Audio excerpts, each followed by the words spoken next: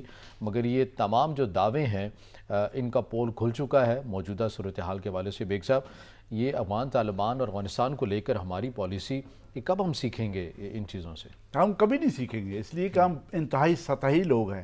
ہم نے اپنا ٹائم پاس کرنا ہوتا ہے، ہم نے ٹانگ کے اوپر ٹانگ وہ کر کے کافی پینی ہوتی ہے۔ آپ نے دنیا کو سگنل دینا ہوتا ہے کہ ہم نے افغانستان فتح کر لیا۔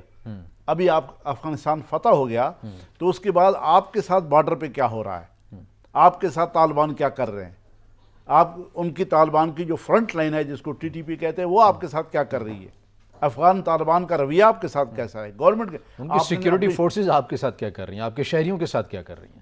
آپ نے اسلامی حکومت بنا لی، آپ بہت خوش ہوئے کہ ہمارے برادر اسلامی ملک۔ بھائی برادر دیکھیں، مذہب کوئی بانڈ نہیں ہے اتنا بڑا۔ آپ کی ریاست ایک بڑا بانڈ ہوتی ہے، لوگ بڑا بانڈ ہوتے ہیں۔ مذہب تو ظاہر ہے انڈیا کے اندر بھی بے پناہ مذاہب ہیں تو وہ ایک دوسرے کا بانڈ نہیں بن سکتے۔ ہم اور سعودی عرب بھی ایک ہی مذہب رکھتے ہیں، ہم ایک بانڈ نہیں بن سکتے۔ ہم اور ایران اپنا اپنا ملک ہوتا ہے، اپنی اپنی قوم ہوتی ہے، نیشنل گورنمنٹس ہوتی ہیں، اور ایک قوم ہوتی ہے جس نے اپنی ہر چیز کرنی ہوتی ہے۔ افغانستان آپ کے لیے ہمیشہ سے مسئلہ رہا۔ ہم اس وقت بھی کہہ رہے تھے امریکہ بادشاہ یہاں پہ جہاد کا ایک میلہ چھوڑ کے جا رہا ہے، اس کو اون مت کریں۔ جو بھی اس میلے کو اون کرے گا کل سب سے زیادہ ذلیل وہی ہوگا۔ سب سے زیادہ ظاہر ہے اس کے ارد گرد کے ممالک ہیں جو خراب ہو رہے ہیں۔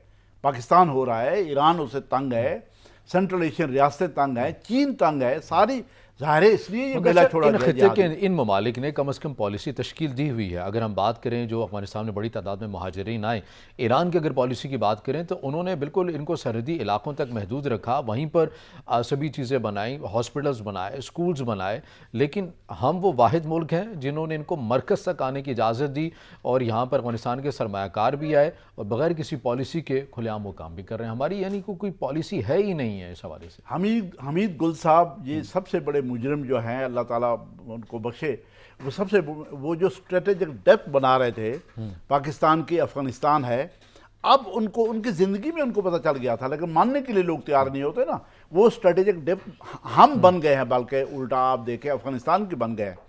وہ کہتے ہیں کہ ہمارا جو سرحدی علاقہ ہے، ہمارا جو پختونخوا کا ایریا ہے، ہم اٹک کے پل تک ہماری حکومت ہونی چاہیے، اسلامی افغانستان کی اسلامی حکومت ہونی چاہیے۔ یہ ہم یہاں پہ سے فوج نکل جائے، یہاں سے لوگ نکل جائیں، یہاں پہ اپنی حکومتیں ختم کریں، یہ ہماری حکومت ہوگی، یہاں ریفرنڈم کرائیں۔ ہم الٹیمیٹلی یوز ہو رہے ہیں، جو ہم نے پلان بنایا تھا یہی سطحی فیصلے ہوتے ہیں بیسیکلی، چاہے وہ فیض حمید صاحب کریں چاہے حمید گل صاحب۔ بہت شکریہ سینئر تجزیہ کار ابراہیم بیگ صاحب ہمارے ساتھ موجود تھے، آپ کے وقت کا بہت شکریہ۔ ناظرین، آج کے پروگرام سے اتنا ہی، اجازت دیجیے، اللہ حافظ۔